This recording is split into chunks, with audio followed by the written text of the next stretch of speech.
साधना की तो हम गुरु स्वरूप हो गए, क्योंकि जो वहां था वो यही है, वो यही है। गुरुदेव का दर्शन कहाँ हो रहा है? मैं में, समझ रहे? अब सब कुछ मैं में समा गया, क्योंकि वो एक है, वो एक है, सब खत्म हो गया। वो स्वयं ब्रह्म स्वरूप स्थित है, क्योंकि वो स्वयं था। मानी संख्या, जैसे मानी संख्या मूर्ति भगवान है, और भजन करते करते करते जब भगवान का साक्षात्कार हुआ तो सामने से गायब हो गया सब कुछ। इसलिए कहा गया मानो तुम्हारा पति भगवान है। तो वो भगवान मानकर अपने पति की तन्मयता में आई और भगवान को प्राप्त हो गई। तो हम कहीं भी भगवान को मान सकते हैं, लेकिन जब स्थिति आएगी तो दो नहीं रह जाएगा। प्रेम गली अति साकरी तामे दो न समाये, शिष्य और गुरु दोनों नहीं रहेंगे, एक हो जाएगा। उस स्थिति तक पहुंचने के लिए सदगुरु का आश्रय लेना नहीं होता है। जब पहुंच गए तो दो नहीं रहते। प्रेम गली अति साकरी तामे दो न समाये, उसमें द्वैत नहीं रहता। तो जब तक देह रहेगा तब तक गुरु सामने आएगा तो उसका आश्रय क्या साष्टांग दंडवत नहीं करेगा? हमें शरीर का भान है, अंतर की बात है ये, अंतर में द्वैत नहीं रह जाता। बाहर में तो गुरु शिष्य का बर्ताव होगा, पति पत्नी का बर्ताव होगा, पुत्र और बाप का बर्ताव होगा। बर्ताव तो व्यवहार का वैसे ही होगा। क्या ब्रह्मबोध संपन्न महापुरुषों के द्वारा वर्ताव में कमी होती है क्या? नहीं, दर्शन एक हो जाता है। पंडिता समदर्शिना, न समवर्तिना नहीं, समदर्शिना। वो दर्शन में एक हो गया गुरु शिष्य। लेकिन व्यवहार में जब गुरुदेव आएंगे तो थोड़ी को तो बैठा है कि अब तो हम ब्रह्म हो गए, अब क्या है? नहीं, उतर कर साष्टांग दंडवत और उनके दासत्व की भावना। द्वैत इतना भी नहीं है, इतना भी अंतर नहीं रह गया, लेकिन व्यवहार में वो ऐसे ही होगा। जैसे स्वयं पर ब्रह्म परमात्मा भगवान जब व्यवहार में अवतार लेते हैं, राम जी, तो गुरु जी के आगे, वशिष्ठ जी के आगे कैसे बैठते हैं? विश्वामित्र जी के आगे कैसे बैठते हैं? हाँ, स्वयं उन ब्रह्म ऋषियों के सामने कैसे बैठते हैं? तो ये व्यवहार है, ये व्यवहार है, तत्व में अंतर नहीं होता। वो स्थिति जब आती है तो उसमें द्वैत नहीं रह जाता, दो नहीं रह जाते। दो ना रहते हुए भी अब मां काली से बात कर रहे हैं, व्यवहार कर रहे हैं, मां और पुत्र, द्वैत दिखाई दे रहा है, लेकिन वो इसमें नहीं, वो अपनी आत्मा से ही बात कर रहे हैं। मां काली स्वयं उनकी आत्मा है, द्वैत है ही नहीं, दो है ही नहीं। पर जब तक उस स्थिति को हम पहुंचेंगे नहीं, तब तक तर्क के द्वारा इसको हम नहीं समझ सकते। वो स्थिति के द्वारा समझा जाता है। तर्क के द्वारा हम कैसे समझ सकते हैं कि जब मां है और वो बेटा भाव से बात कर रहे तो द्वैत तो है ही है? नहीं, मां और बेटे का बर्ताव होते हुए भी द्वैत नहीं है, वो अद्वैत स्थिति ही होती है। अब उस स्थिति को जान जाओ तो तुम ब्रह्मबोध संपन्न महापुरुष हो गए कि नहीं हो गए? विद्यार्थी कभी टीचर की स्थिति को जान सकता है क्या? वो टीचर की योग्यता प्राप्त करे तब जान पाएगा कि हमारा टीचर कितना ग्रेजुएट है। विद्यार्थी तो अपने विषय को देखे कि हम कहां पढ़ रहे हैं, हमको कहां पहुंचना है, वो रास्ता तय करे तो ज्यादा अच्छा रहेगा। जी। सीमा जी गुरुग्राम से। भगवान का नाम जप करते हुए, शास्त्रों का स्वाध्याय करते हुए गुरुजनों की शरण में हो जाए। जब तक गुरुजनों की शरण में नहीं होगा तब तक देहाभिमान नष्ट नहीं होता। तिनकी संगति रहत जाति कुल मद समनंसई, संतत सेवक सदा भजत जे श्री हरिवंशई।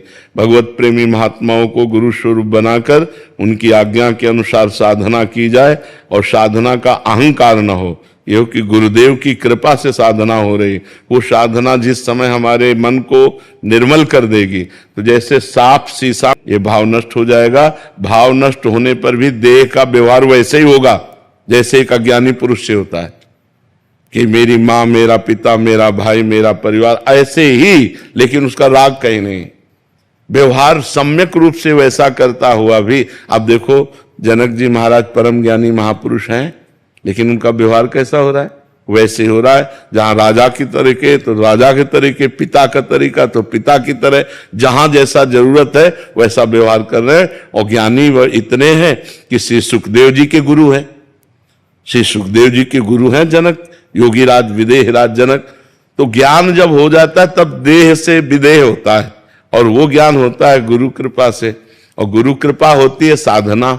जो गुरुदेव हमें साधना बता दे उसके अनुसार हम नियम पूर्वक चले, पापाचरण का त्याग करके, तो हमारा हृदय पवित्र होगा।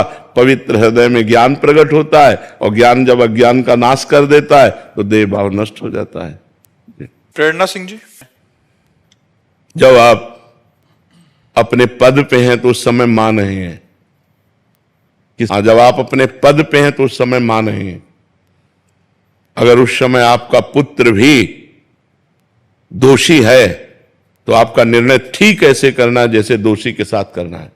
जब आप अपने घर में हैं तो फिर अधिकारी नहीं है, उस समय आप मां हैं। दोनों को देखना है। और पद का निर्णय करने के लिए प्रलोभन और भय, हम सबको ये शिक्षा देते हैं, चाहे किसी भी डिपार्टमेंट में हो। अगर प्रलोभन और भय इन दो को त्याग करके अपने पद का पालन करे तो भगवान की बहुत सुंदर पूजा बन जाएगी। प्रलोभन रुपए का घूस आदि लेना, भय किसी बड़े अधिकारी या बड़े नेता का दबाव होकर के निर्दोष को दंड दे देना, दोषी को है। अगर हम पद में हैं तो हम ठीक निर्णय करेंगे, नहीं भले इस्तीफा दे के हमें घर बैठना पड़े, हम पाप कर्म नहीं करेंगे, हम घूस का धन नहीं लेंगे, हम अपराधी को मुक्त नहीं होने देंगे और निरपराध को दंड नहीं देंगे।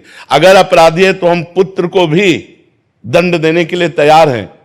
अगर निरपराध है तो चाहे वो शत्रु हो, उसे हम सम्मान पूर्वक मुक्त कर देंगे। ये पद का प्रयोग जब आप पद में बैठी हो और जब घर में है तो एक मां है, फिर आपको पूरा लाड़ प्यार अपने बच्चे को देना चाहिए जी। चंद्रिका शर्मा जी। द्वारे महाराज जी। क्योंकि भजन नहीं है भाई, हमारे अंदर वो वस्तु नहीं है जो हमें पॉजिटिव ला दे। अगर पॉजिटिव आ गया तो फिर विपत्ति किस बात की। हर विपत्ति में पॉजिटिव विचार आ जाना ये भगवान की कृपा से होता है। हर विपत्ति हमारे मंगल के लिए आती है, हमारे अमंगल का नाश करने वाली होती है। तो हमें चाहिए कि नाम जप करें, भगवान की लीला कथा सुने, भक्तों के चरित्र सुने, जिससे हमारा हृदय पवित्र हो, हमारे अंदर नाम रूपी खजाना एकत्रित हो, तो हमारे पॉजिटिव विचार हो जाए। अभी जो हम आपको अपनी बात बता रहे, ये पॉजिटिव विचार की तो है, पर विचार रूपी तट रोके हुए। बड़ी कृपा है, लाडली जी की अपार कृपा है, पर हर बार यह बड़ी कृपा है, बड़ी कृपा है। कष्ट के समय भी राधा राधा राधा, तो कष्ट समझ में ही नहीं आता। अब भगवान से जुड़े नहीं, नाम जब कर नहीं रहे, अध्यात्म का ज्ञान है नहीं, तब तो माया पीस ही देगी, फिर तो पीस देगी। देखो ना क्या क्या हाल हो रहे हैं। एक एक इंच जमीन के लिए भाई भाई का खून कर रहा है, अपनी वासना के लिए पत्नी पति का खून कर रही, पति पत्नी का खून ये क्या हो रहा है, ये क्या हो रहा है। ज्ञान नहीं है, अध्यात्म विहीन है, राक्षसी भाव जागृत हो रहा है और वो नष्ट होते चले जा रहे। हमारे समाज में ये जो जितनी गंदी बातें हो रही हैं, क्राइम हो रहे हैं, उनका कारण अज्ञान ही तो है। अगर अज्ञान नष्ट हो जाए, अरे यार भाई है, एक इंच जमीन क्या, एक बीता से ले जा यार, छोटा है या बड़ा खा पी जा, मेरा भाई तो है। और जब मुझे पति मिल गया मेरे कर्मों के अनुसार, तो मुझे दूसरे पुरुष की तरफ झांकने की जरूरत क्या है। जैसा भी हमारे कर्म थे, हमारा पति मिल गया, उसी को भगवान मान करके उसका सेवन करो।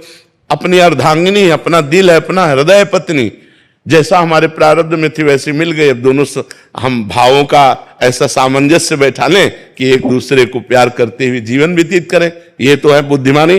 तो इसलिए बहुत अध्यात्म की जरूरत है हमें कंट्रोल करने के लिए। जैसे हम जीने के लिए श्वास की जरूरत है, प्राणों के पोषण के लिए अन्न की जरूरत है, ऐसे हमें जिंदगी सही बिताने के लिए ज्ञान की जरूरत है। अगर हमारा ज्ञान ना हुआ तो 5 मिनट में ऐसा कर्म बन जाएगा कि पूरे जीवन जेल भोगना पड़ेगा। तो हमें अपने जीवन जीने के लिए ज्ञान की जरूरत है, जो हम अपने इंद्रियों पर कंट्रोल कर सकें, अपने मन पर कंट्रोल कर सकें और हम पॉजिटिव विचार वाले बने। वो नाम जप और सत्संग। मार दिया वो तो मर गया, तुम पूरे आजीवन जेल या फांसी की सजा। कितना मतलब सोचो, हमारी छोटी छोटी गलतियों हमारे समाज का होगा क्या। जब ज्ञान नहीं होगा तो राक्षसी भाव होगा, पशुता होगा, हिंसा होगा। ये बहुत, अब देखो हमारे चींटी काटे तो कैसा लगता है ना कि हमारे काट रहे। अब वो किसी लड़की को गायब करके ले जाते हैं, हिंसा कर देते हैं, मार देते। अब ये राक्षसी बुद्धि है कि नहीं बुद्धि। तो हम यही कह रहे हैं कि सबको ज्ञान की जरूरत है, सबको अध्यात्म की जरूरत है। अगर अध्यात्मवान बनोगे तो एक आनंदमय जीवन होगा।